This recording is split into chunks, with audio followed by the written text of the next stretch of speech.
Freud himself had seen the role of psychoanalysis as allowing people to understand their unconscious drives.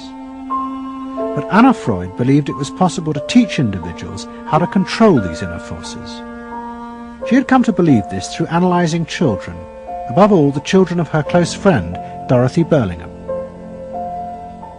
Dorothy Burlingham was an American millionairess who in the 1920s fled a failed marriage and brought her children to Anna Freud in Vienna. They were suffering terrible anxieties and aggression, but Anna Freud was convinced she could free them from this by changing the world around them. She thought that she could come in and into their environment, essentially, because they were children, you see. They didn't have independent lives of their own. She could go talk to the parents or the mother. She could go to the schools. She could influence their real world, the actual external world, to change their lives and to help them. And to change them as people? I think that was part of what her idea was, is that she felt that she could change them. From her analysis of the Burlingham children, Anna Freud developed a theory of how to control the inner drives. It was simple. You taught the children to conform to the rules of society.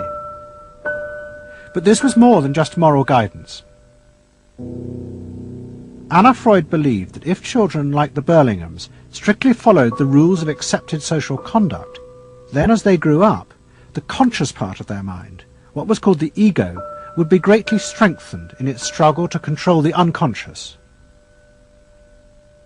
But if children did not conform, their ego would be weak, and they would be prey to the dangerous forces of the unconscious. In my father's case, they were concerned that he would be a homosexual, and so a lot of their efforts went into preventing or trying to stop my father from becoming a homosexual. Whether or not he would have or did, or it's unknown to me. Why did they want to stop him? Because they felt it was abnormal. It wasn't a normal way to develop. They wanted to have him develop along lines that society recognized to be normal. Because if they didn't, then you're going to be under the control of forces that you don't understand, that you're not even aware of. The analysis seemed to be a great success. And in the 30s, the Burlingham children had returned to America. They settled down to happy married lives in the suburbs. What they didn't realize was that their experience was about to become a template for a giant social experiment to control the inner mental life of the American population. In 1946, President Truman signed the National Mental Health Act. It had been born directly out of the wartime discoveries by psychoanalysts that millions of Americans who had been drafted suffered hidden anxieties and fears. The aim of the Act was to deal with this invisible threat to society. Shocked by the appalling percentage of the emotionally unstable revealed by the World War II draft figures, Congress in 1946 passed the National Mental Health Act, which recognized for the first time that mental illness was a national problem. Keenly aware of the tremendous problems ahead is Dr. Robert H. Felix, director of the vast new project. A primary objective of the National Mental Health Program is to increase our fund of scientific knowledge about mental health and about mental illness. We're not doing this. Why? Because there are all too few skilled mental health workers. Two of the principal architects of the Act were the Menninger brothers, Carl and Will. Will had run the wartime psychotherapy experiments, and now he and his brother began to train hundreds of new psychiatrists. The Menningers were convinced that it would be possible to apply Anna Freud's ideas on a wide scale, and to adults as well as children. The psychiatrist's job would be to teach ordinary Americans how to control their unconscious drives. Psychoanalysis could be used to make a better society. They said psychoanalytic thinking could make for the betterment of society because you could change the way the mind functioned. And you could take the ways in which people did hurtful things to themselves and others and alter them by enlarging their understanding. And this was the vision psychoanalysis brought. That you could really change people? that you could really change people. And you could change them almost in limitless ways. In the late 40s, a vast project began in America to apply the ideas of psychoanalysis to the masses. Psychological guidance centres were set up in hundreds of towns. They were staffed by psychiatrists who believed it was their job to control the hidden forces inside the minds of millions of ordinary Americans. Yes, I need something done. I need some help. Did you have any particular teachers that you liked? Any sort? I liked all my teachers except one, I remember. Well, what was the trouble with this one? I don't know, she just scared me most of the time. Holler at me and I'd run outside and vomit. I hate my brother. Loathe him. Despise him. At the same time, thousands of counsellors were trained to apply psychoanalysis to marriage guidance. And social workers were sent out to visit people's homes and advise on the psychological structure of family life.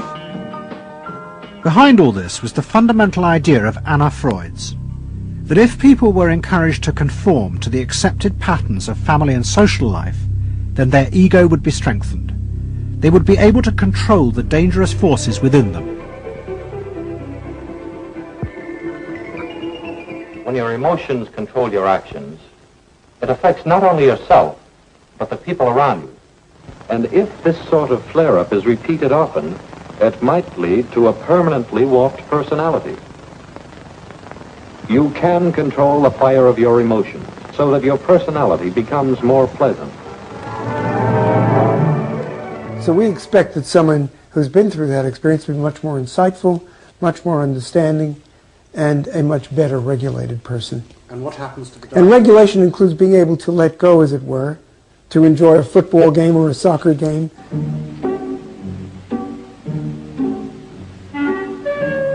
A more understanding, yes, rational, but also appropriately emotional person. The regulatory aspects of the human mind would really be in charge. Instead of being overwhelmed by our passions and by our darker impulses. That one would be master or mistress of one's own passions. They just felt that the road to happiness was in adapting to the external world in which they lived. That people could be uncrippled from their own neurotic conflicts and impulses, that they would not engage in self-destructive behavior, that they would in fact adapt to the reality about them. They never questioned the reality. They never questioned that it might itself be a source of evil or something to which you could not adapt without compromise or without suffering or without exploiting yourself in some way. So there was this fit with the politics of the day. And a balance of emotions is important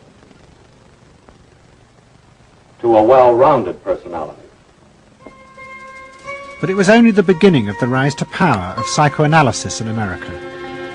Psychoanalysts were about to move into big business and use their techniques not just to create model citizens, but model consumers.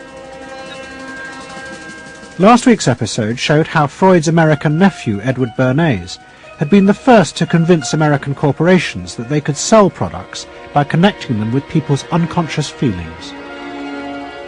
But now, a group of psychoanalysts were going to take what Bernays had begun and invent a whole range of techniques to get inside and manage the unconscious mind of the consumer.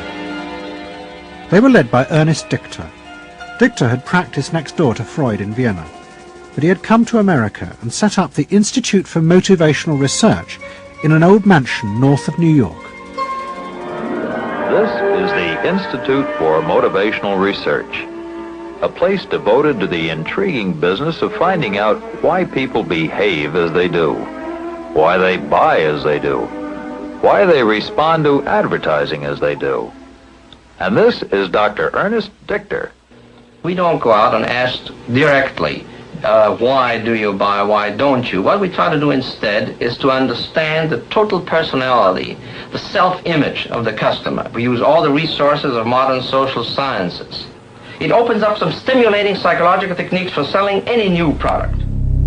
Like the other psychoanalysts, Dichter believed that American citizens were fundamentally irrational beings. They could not be trusted. Their real reasons for buying products were rooted in unconscious desires and feelings. And Dichter wanted to find ways to uncover what he called the secret self of the American consumer.